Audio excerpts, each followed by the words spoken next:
Welcome to the Sharkpreneur podcast with Kevin Harrington and Seth Greene. Kevin Harrington is the inventor of the infomercial, one of the original sharks from the hit TV show Shark Tank, and has generated over $5 billion in TV and digital direct response sales. Seth Greene is the world's first trusted authority on cutting-edge direct response marketing, a best-selling author, and the only 3-time Marketer of the Year nominee. On the podcast, Kevin and Seth interview sharkpreneurs who share straight talk on what it takes to explode your business. 49 faces looked to him in triumph. Over the last 12 months, they had each taken turns and promoted his business for a week at a time, driving over $987,342 in revenue. What if you had a network of 50 centers of influence who promoted your business every week for a year?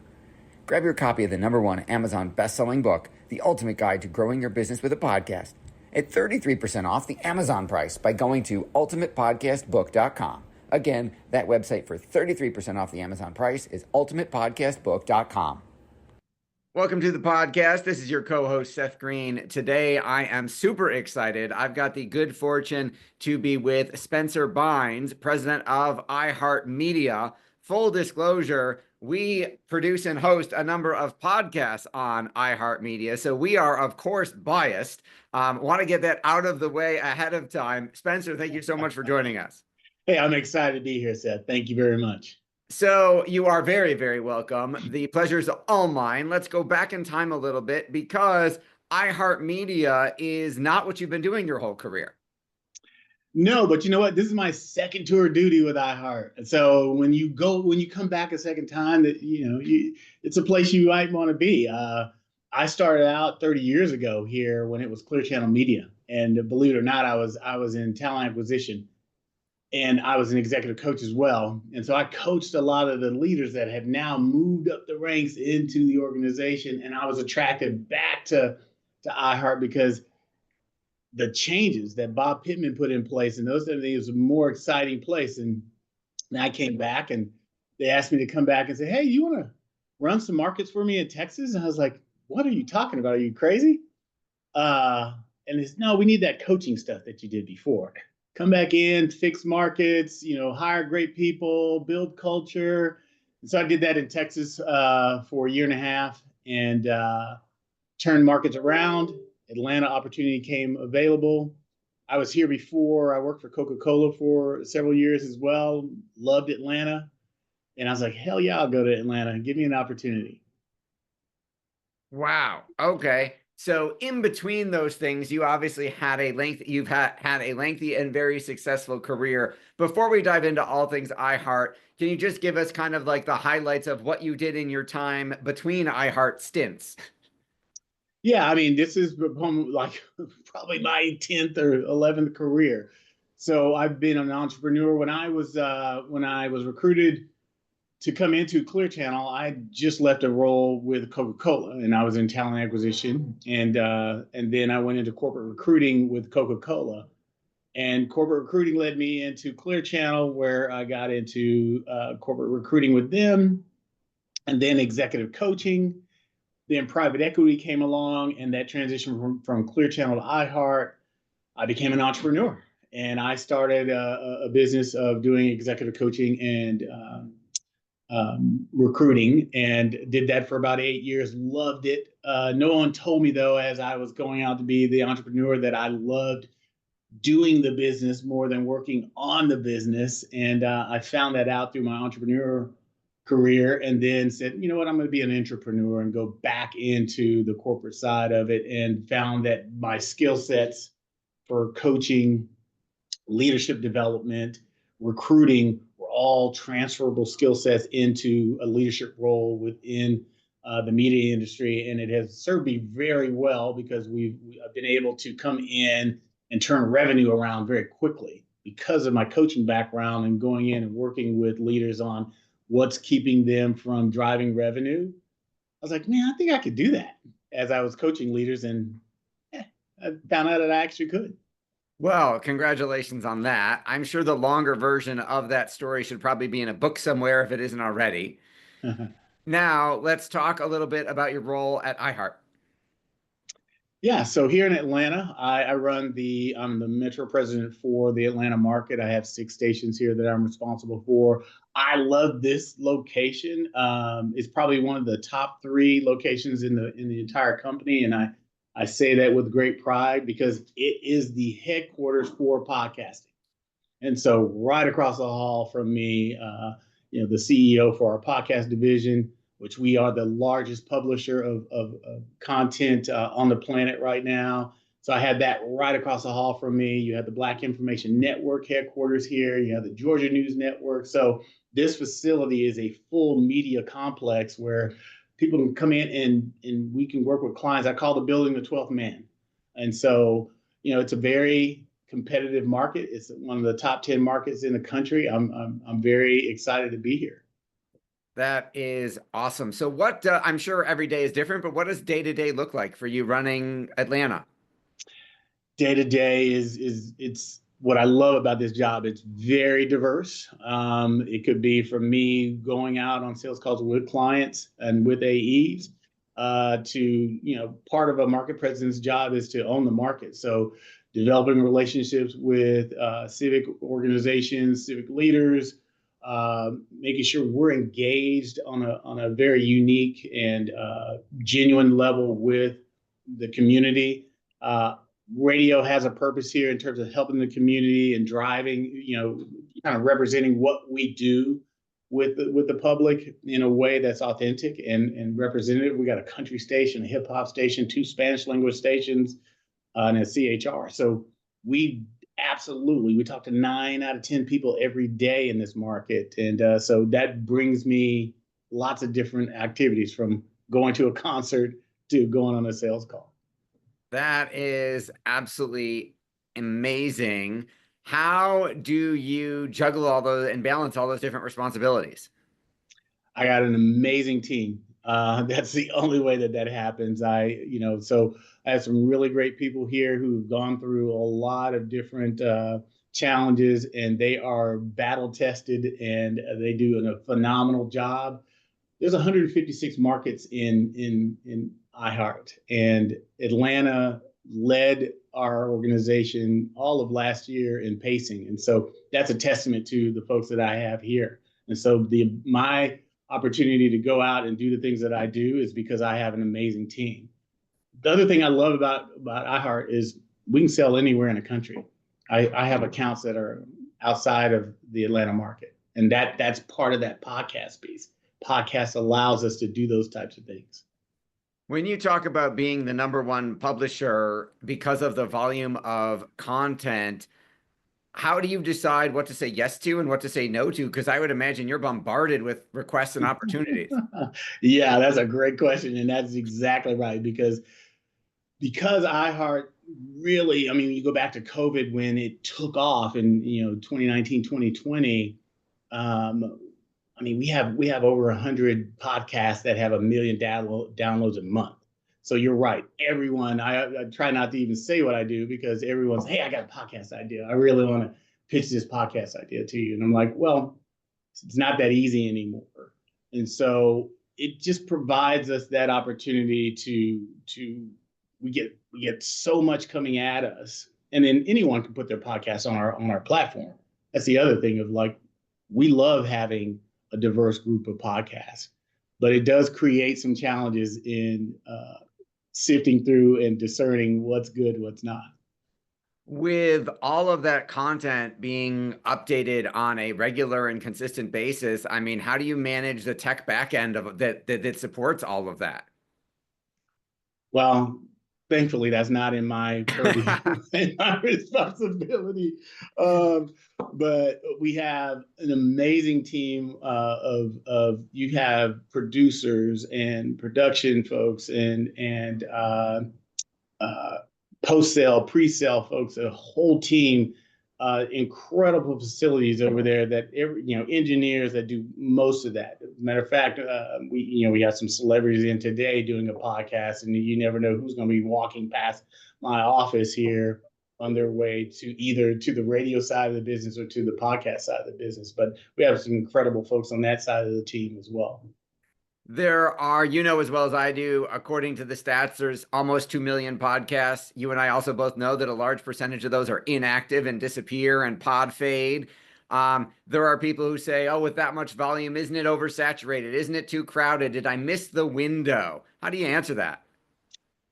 I would tell them that, hey, before the pandemic, you had, and I'm going to speak in revenue numbers, right? You were probably looking at about 800 million in revenue around the 2020, 2021. I think we're going to be close to about 2.3 billion in 24, and way beyond that when you look at a global scale, upwards to 50 to 60 billion by 2030.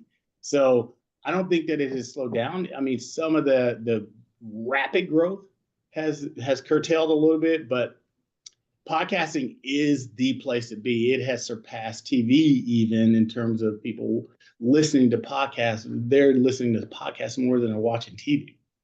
That I didn't know, and we're going to use that. Thank you very much. That's awesome. How, when there is so much noise and there's so much growth potential, which is amazing, what do you tell your podcasters and your personalities about how to differentiate themselves and how to stand out? Well, there's a discipline to it, as you know. I mean, you have to show up and be consistent and have a discipline around who you're talking to because there is so much consumption. When I worked for Coca-Cola, we used to talk about share stomach. I think of that in terms of this industry of share of the year, and you know, a third of all audio listening is either podcasting or radio. Those two mediums are still very strong, and so you have to be engaged with your audience. You have to understand, you know, that variety, the diversity, the authenticity of it, because more people trust, you know, and this is some of the research that we have. They trust podcasters and radio on air hosts more than they do when what they see on TV or on video on the internet. So that trust factor differentiates them. Your tribe and understanding who you are and being able to come in and have a conversation with people who are like-minded and really, you know, I learned so much through podcasting. That's probably one of the, I think about 55% of the people listen to podcasts because they want to learn something, and about 60% of them really are wanting to be entertained. So I think if you're engaging, you have a message, and you're creative and you're disciplined, you're going to differentiate yourself. That makes a lot of sense.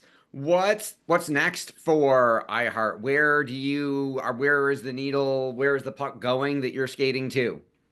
What I love about iHeart is they skirt the edge. They peer over the edge a lot in terms of what can we do in terms of incorporating artificial intelligence into this. And you think about all the content that we have right now.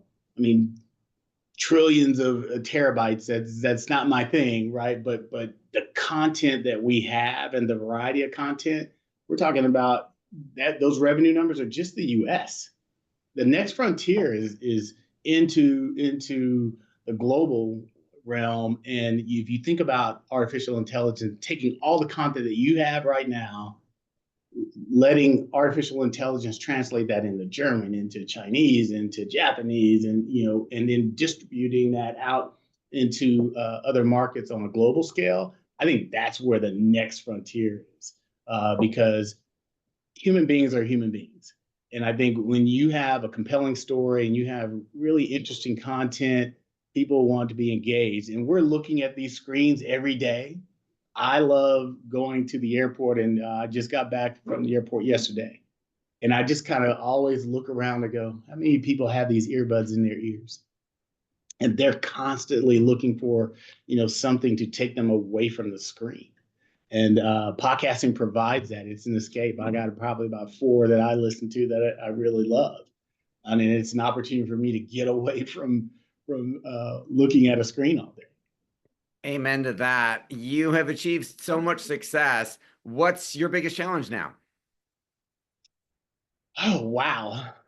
I could answer that in like 5 different ways, but I would say being in Atlanta and being in one of the most competitive media markets in the country, no one is going to an LA or a New York that's not coming to Atlanta.